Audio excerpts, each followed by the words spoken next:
All right, hey guys, here we are. I'm back for the shootout of this Tour 10 match that I'm in. Let's just take a look.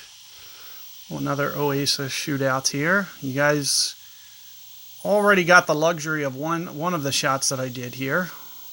And in this case, I might use right around 10%, maybe 5% even. It's a tough call. I might just go 5% here extra. The shot that you'll see me do is right off the edge of this rough, full backspin. This is actually a very, very tricky wind. Very, very tricky. So you can see where I'm aiming. Plus, I'm also going to put curl on this ball additionally. So you can see 11.5 rings somewhere in here. As I mentioned, it's going to need quite a bit of curl, substantial curl amount on top. But as I mentioned, it's a very, very tricky wind. There you can see that it lands a bit short. It's something that you really got to be highly careful of. And I wasn't quite able to get it to roll down that hill. The hardest part there is the distance control, because you don't want it to carry on to that fairway. And I pretty much just took myself out of this match for the most part, because going first, hitting that shot, your opponent can just bounce it off this fairway and just hit it into the green. 80% of the time and get it to roll out about right. So a little unlucky break. Going second, I'm better off, because if my opponent does this, he might not get it close. In fact, you can see he's adding a lot of power.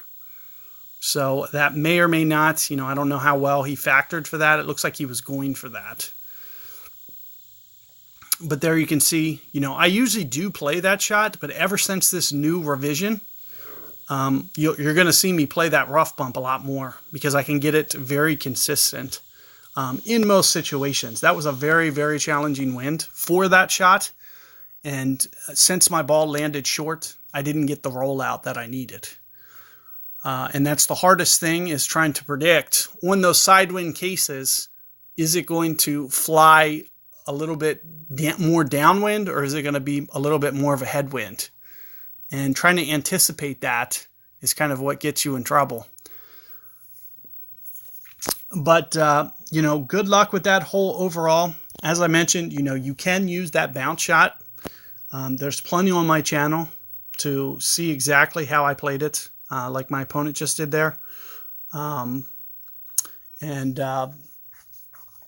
be able to use that shot as a very consistent shot for all-purpose things. But with the new rollout of that hill, it actually rolls out very consistent. You just need to, land it on that downslope where I set up to aim, and it actually rolls out consistent now. So just something to keep in mind for this new update.